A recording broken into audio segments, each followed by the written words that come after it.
Let's talk about apocalyptic fiction, the real science behind it, and what it takes to survive when the world falls apart. I'm John Michael Lane, and this is After the Fall. The word apocalypse doesn't mean the end of the world.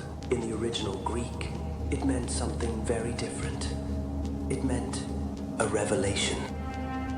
Tonight, I'm joined by Garrett Holt. He's an indie author and a U.S. Navy professional with a background in intelligence, history, and political science. He's building a post apocalyptic series starting with Siege of the Forgotten Order, blending real world strategy and collapse scenarios into fiction.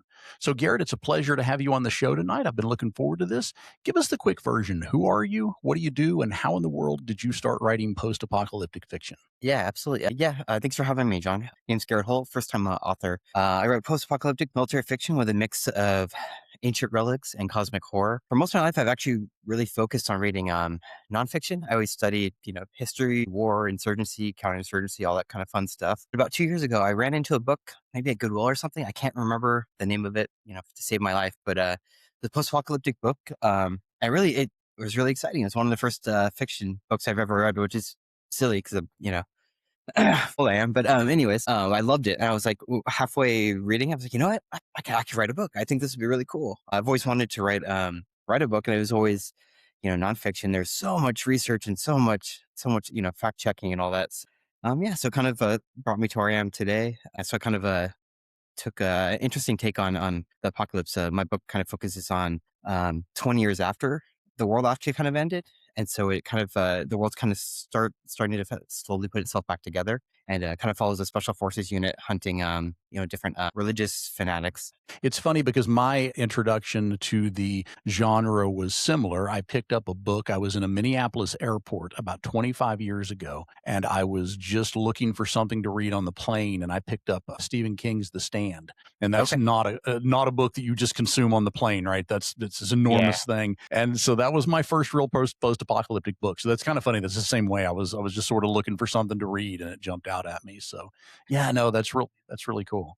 I'll say it's funny if you come over and look at our library, it's all really intense stuff. It's like how to break a terrorist, interrogation, counterinsurgency, coin, all these different things. Really intense topics. Yeah. That's neat. So you have a really interesting background. You're a Navy professional, you have a history and poli sci major, and then a master's degree in intelligence and operations. How does one come about a background like that? Yeah. So long story. I wanted to join the military after high school. I was about to join Air Force Special Ops. And I decided, I was a young kid, I was still hanging out with my friends and party and all that. And so I decided to go to college instead. And so near the end of my college degree, which was in a minor grads in history and a minor in poli sci, I started looking at the Marines and Army to go in as an officer, intel officer. And so got a little too excited before I graduated and overtrained, and ended up having a really bad injury on my right foot.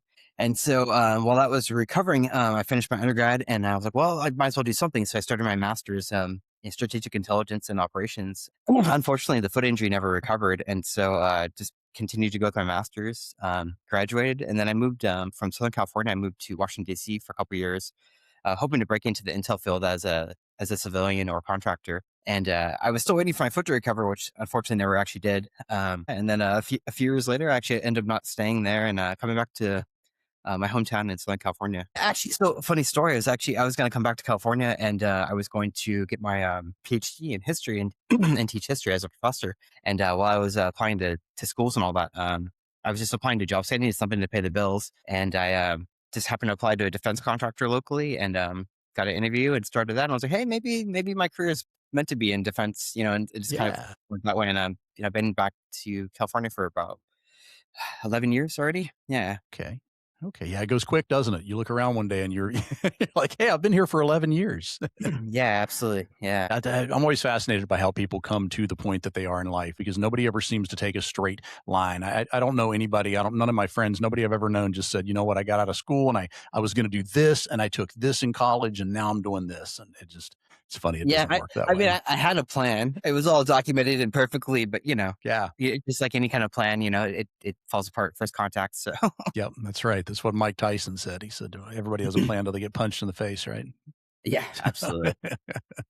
Well, that's neat. So how does a background that is that diverse, I guess the history and that's fascinating to me because I imagine that has a pretty big impact on your writing style. Absolutely. So as the history background, I like to write a lot and I go into way too much detail and the background, you can't leave out anything. So when I was going through my master's program, it's very different. It's very concise, right? You want to do, intel briefings, very concise, just what you need. And so going from extreme amount of writing to just a little bit was very difficult. And so when I started writing this book, same kind of thing applied is I wanted to say everything. I wanted to give all the details. And so I started struggling with that, the show versus tell kind of, concept. I'm in a master's program right now, so I took a long time to get my bachelor's degree because I went in the Marine Corps first, and then I came out and I messed around for a while and got my bachelor's degree, and now I'm in healthcare. So I'm getting a healthcare MBA right now. So I definitely feel what you're saying about the the different styles of writing. It's funny trying to Yeah. write papers for healthcare economics at the same time that I'm trying to write a novel about post-apocalyptic fiction. So Yeah, that's absolutely. The difference between you actually get to enjoy a lot more the writing, the things you have more of a passion for, and not that you don't have a passion for healthcare, that you actually really, and it's fiction. None of it has to be 100% fact, which is kind of nice. Yeah. Yeah, yeah. That's one of the coolest parts about it for me, I think, is that you're literally constructing this thing out of your head. And it just amazes me sometimes. I look Yeah, back and I absolutely. think the first time that I was interested in writing, like that when I really sort of took an interest in books, it was The Hobbit. It was Okay. Tolkien and The Hobbit, and just I remember being in high school just thinking, wow, this is phenomenal. This is amazing. I'm sucked into this world, and I think that's where my my dream of writing, and then it took another 40 years for that dream to sort of come to fruition. I've been wanting to write a book for 15, 20 years, and finally, you actually, it's funny that it's fiction versus nonfiction, but yeah, I will say it's been interesting that the editing process or changing your book is. I'm so used to nonfiction and school writing that it's like, wait, I can change this. I can make this Yeah. whatever I want. Like what? Yeah, I don't have You to know. cite anybody for this. I don't have to. Yeah, no, So that's awesome. So, looking at the details of your book, so your book's not out yet. Your book is pre-order now, right? And it's yes, coming out in April the 21st. 21st. Perfect. So Yeah. I read I was looking around for it today and I was reading the back cover of it and just sort of the Amazon sort of the book blurb. And it Okay. sounds like you live kind of at the nexus between like dark science fiction, sort of dark mythology and military realism and fast pace. Tell me about that. Tell me about that as kind of a genre distinguisher. Yeah, it's definitely interesting. It changed too as I was writing it. I didn't think it was going to be as much of a, I guess, it's action packed or as much as it considered a thriller. And just kind of as I went on, just experience with working with people in the military and studying in history, and also just as an airsofter, got really into that as milsim and all that. And my private life is taking all those details and putting together. I thought it would be a little bit more slower paced, but then it also has some interesting components of like dark cults and has some like deep religious fanatic kind of component to it, which then opens leads into something even darker. We have these gates opening near the end of the book that's going to lead into the next book that something evil or something dark comes out of those. And so it's an interesting combo, like you were saying, it kind of touches on multiple genres into one, and it's been an interesting Yeah. ride for sure. Yeah, no, that's really neat. I like that. I like the concept of that because it feels freeing. Like there's certain things, my post-apocalyptic fiction tends to stick really straight line, like this could really happen. And I try not to stray from that.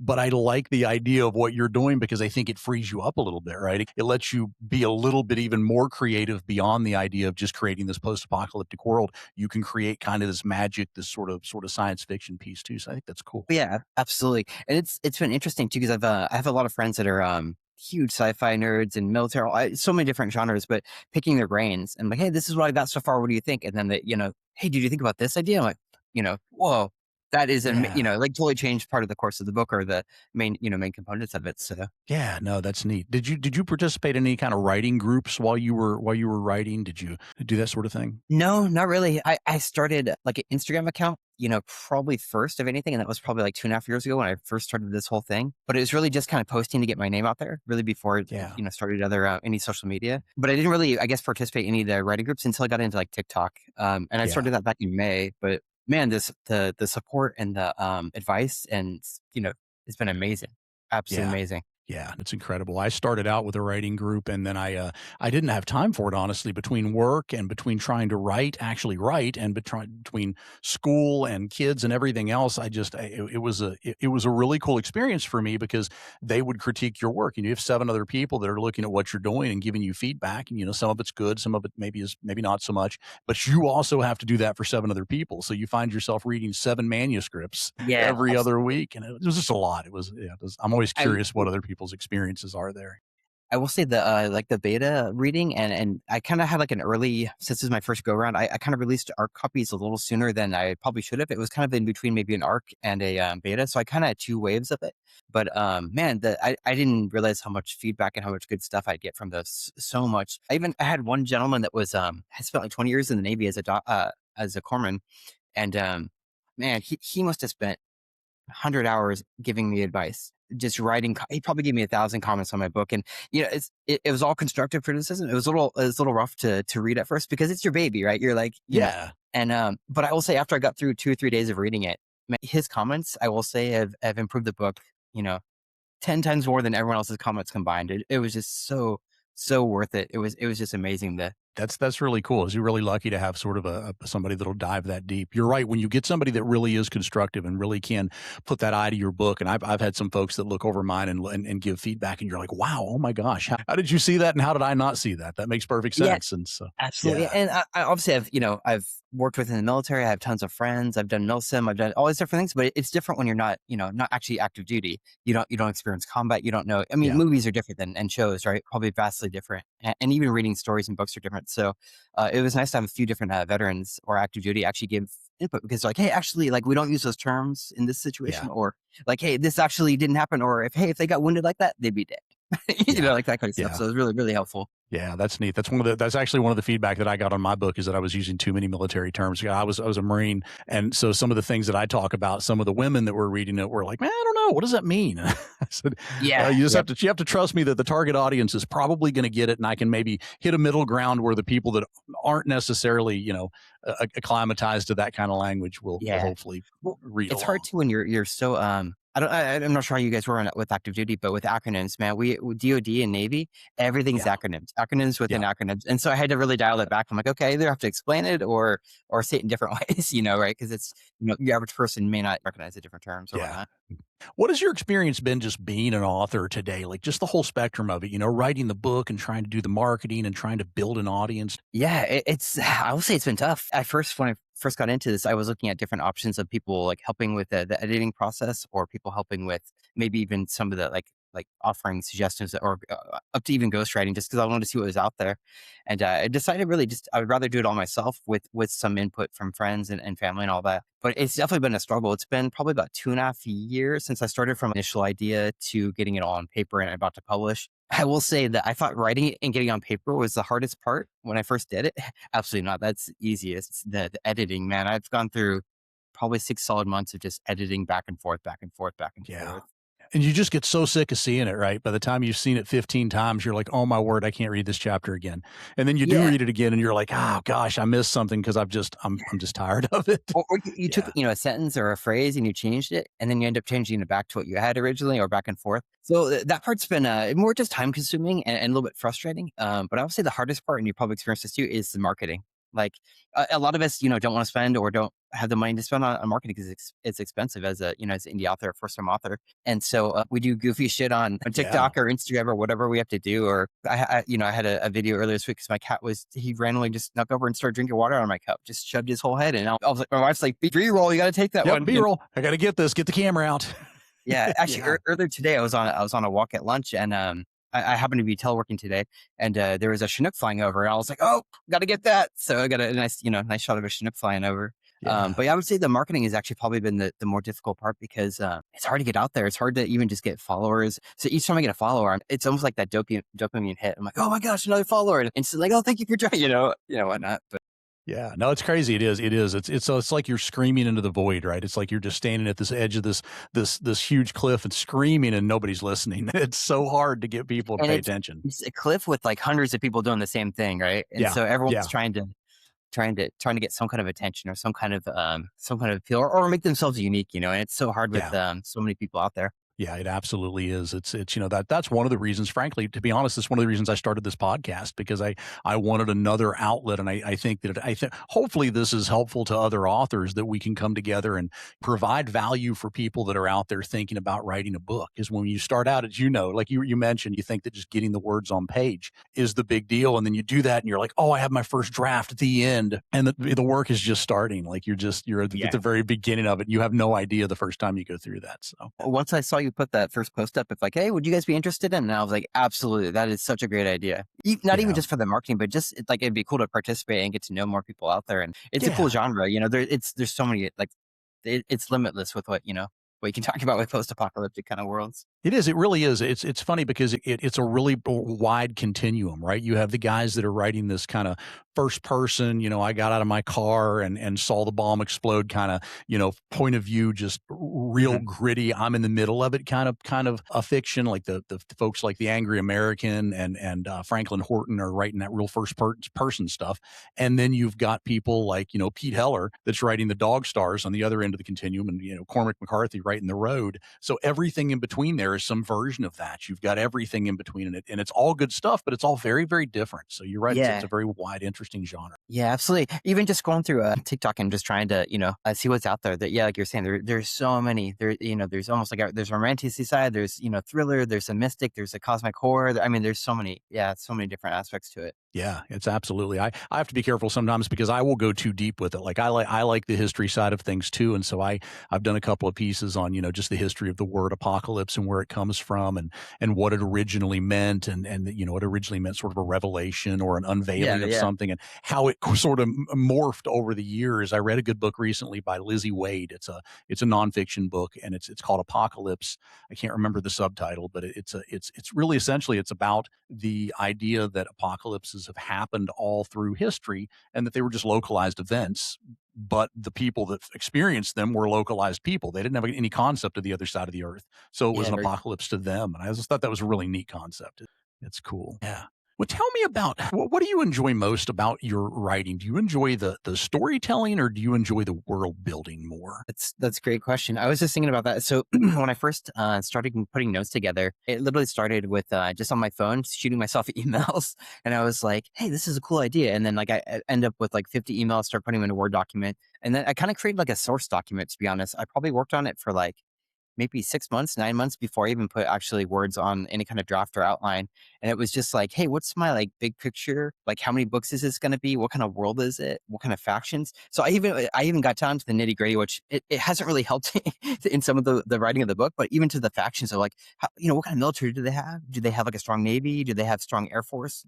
Are they more militia based? And even what kind of resources? I started getting to really like super nitty gritty and looking at the CIA fact sheet. Okay, what kind of resources does this region of the world have? It was fascinating, but I probably went too far. It's good resources, so I'll still reach back out to it.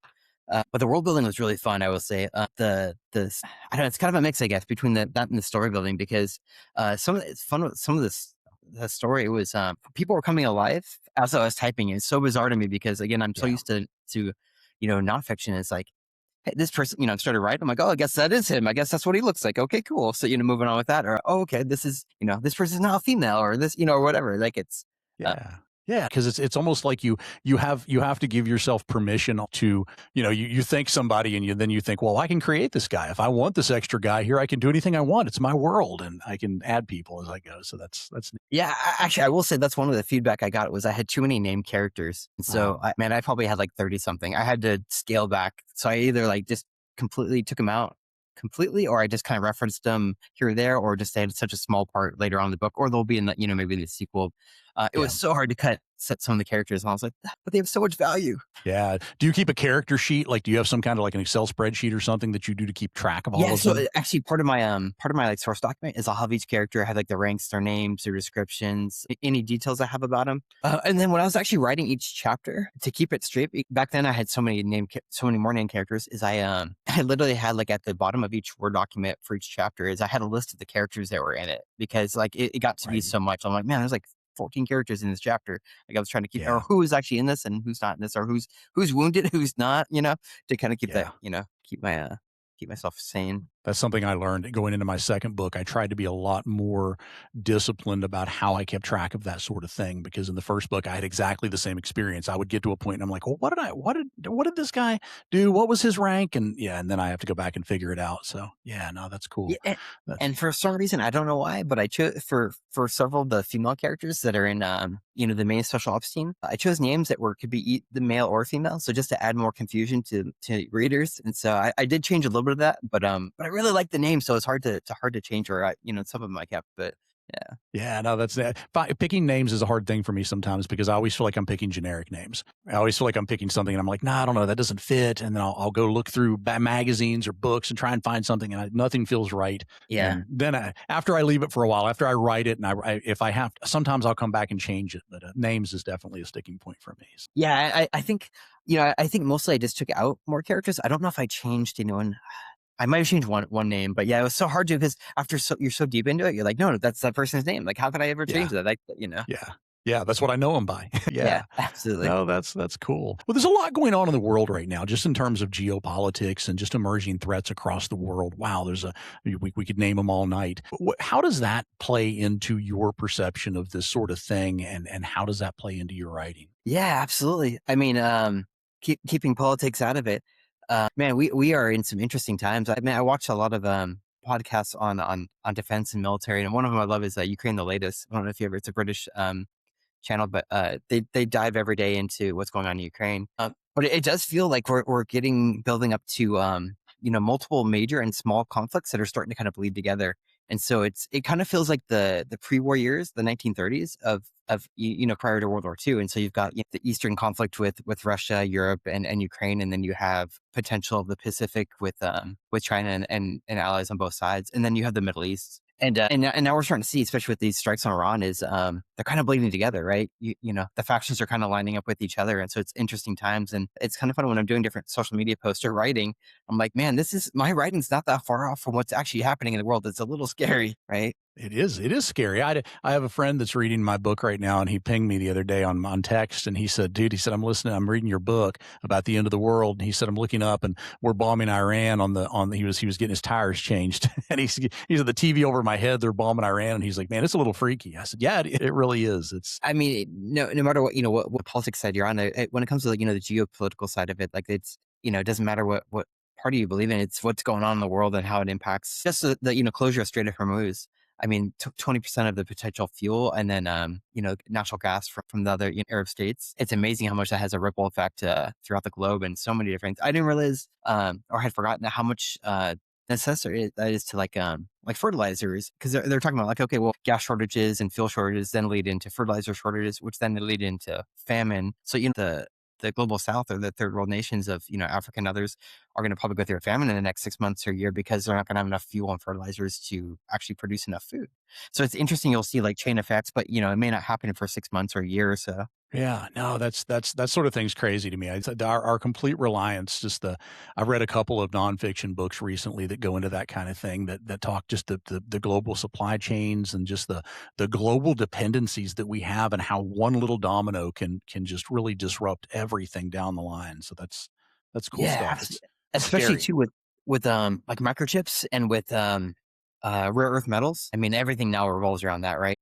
China as a country controls a good chunk of at least the processing or the raw material, capacity of it. So it's, they can squeeze that, and then I guess, no electronics, no missiles, no air defense. It's Yeah, interesting. yeah, it's scary times, scary times. So, speaking of the times, so survival and post-apocalyptic genre is everywhere now, right? It's in the media, it's in books, it's in games, it's in movies, it's in television shows. What do you think is so attractive right now about that post-apocalyptic kind of survival genre? Well, right now it feels probably more realistic or more real that it could happen. But I also think it's partly like why people like sci-fi, that it's still far enough from real life. It kind of is like an escape. But also maybe people are over the 9 to 5 jobs and working for corporate America, that they're that almost seems like an escape. Hey, would that be actually what would happen if society fell apart? I wouldn't have to work on my job anymore, but then I'd have to survive. Yeah. So maybe it's part of that take, and just the idea of yeah, I mean, each series or movie or book has a different way that society falls apart. I think it's fascinating that there's so many. Is it a comet? Is it a virus? Is it zombies? Is it war? There's so many different options to it. I think that's why people are so excited. And in a lot of movies or books or shows, you may not know what caused it, or you may not, know right away. It might not be. So it's got that mystery, I think, to it as well. Yeah, yeah, yeah, absolutely. Cormac McCarthy's The Road. You went all through the way through the entire book and never really knew what happened. Yeah, It was just, you absolutely. always kind of assumed it was nuclear war, but you didn't really know. He didn't explicitly call it out. So Yeah, yeah, no, that's really neat. It fascinates me. Our obsession as a culture with post-apocalyptic fiction fascinates me, and it's not just us, right? It's one of the oldest human stories out there. It's been told for eons. As long as people have been telling stories, they've been trying to come up with stories about the end of the world. So it's yeah, it's fascinating stuff. Very cool. Very cool. Well, listen. So, what else? Anything else you want us to know about you or about your book, or how to? about me. Yeah, I mean, I just like I said, I'm just sending out or looking for any kind of like final arc readers until launch, and so I've got just I think just slightly over 3.5 weeks or so before release. The pre-orders are open right now for Kindle copies. I'm running a Goodreads book giveaway. So up until I think that it's the 18th of April, you can enter on Goodreads. You search my book name, and entries free, and 100 people win a free copy. So I think we just hit 300 and something entries. So that's pretty cool. We're only on day 5. Yeah, and then I'm active on TikTok and Instagram. I like to drop different lore drops and writing style and all that fun stuff. Yeah, if the audience likes post-apocalyptic, military, sci-fi, dark mystery stories, all that kind of stuff, my book is definitely for you. Yeah, yeah. Well, I know I can't wait to read it. I've got it marked on my list of. That's one of the things they don't tell you when you start writing is that your time to read goes way down. And I try to keep it up because it's kind of the engine that fuels me a little bit. I like to listen to other podcasts. I like to listen to because it helps me come up with fresh ideas. But man, it's hard fitting it in sometimes. Definitely. Absolutely. I've been trying to read or start reading Red Rising, and I've been on the first book for a year, and I've only made it through maybe like 10 chapters because every time I pick it up, I'm just so exhausted from editing and writing, and I can't take it in. I actually picked it up for the first time in like 3 months like 2 nights ago, and I read a chapter and I don't remember anything what it was about. I have no idea. So I got to go back and read it again. But I am actually really excited once my book finishes released, I can take a break. And I'm looking forward to reading yours as well because yours looks really interesting. Yeah, yeah, yeah. We'll have to swap notes. Definitely. I've got yours and about 3 others that I'm backed up against that I really want to get in. I need to do the same thing. I probably just need to take a break for a month and just put it off Yeah. for a little bit and just read. Just Well, stop everything else. I've also been working on like a little side project. Once I sent my first book off to like my beta readers, I started playing around with like a dark humor apocalyptic book, and Oh, so I'm working on it with my wife actually. So I kind of pitched the idea to her, and she's like, "Yeah, that sounds really cool," but it's more like a really dark, twisted. I'll give you more details later, but it's about this a wife that's a former Air Force pararescue, and she gets out of the military, and then she's kind of in a suburban life, and it's called Zombies of Suburbia. And so basically it's like her life is like falling apart, and she hates suburbia, and her husband is like that corporate America kind of employee. And then the apocalypse happens, and she's like, finally, okay, I can do this. This is like, I know how and it's got a lot of dark humor with HOA stuff and all the the mundane stuff. yeah. Well, that's neat. That's really cool. Yeah. See, that's what we're talking about. I love the different spins people can put on this stuff. It's just limitless. It's such a blank canvas. You can paint any kind of apocalypse that you want because it's your apocalypse, right? Very neat. Well, listen, Garrett, it's been a pleasure having you on tonight, and I want to thank you for coming on, and this has been fascinating. Your insights into I loved your background when we first started talking. It was just fascinating to me that you bring a lot to the genre, and I'm really looking forward to reading Siege of the Forgotten Order. And yeah, stay safe out there and keep in touch. And if there's anything Absolutely. I can do to support you, let me know. Okay, absolutely. Thank you for having me. This has been After the Fall, conversations about post-apocalyptic fiction, science, and survival. If you enjoyed today's episode, follow the show and share it with a friend. And if you'd like to experience the story that inspired the podcast, check out my novel, Seasons of Ash. Visit johnmichaellane.com for more information.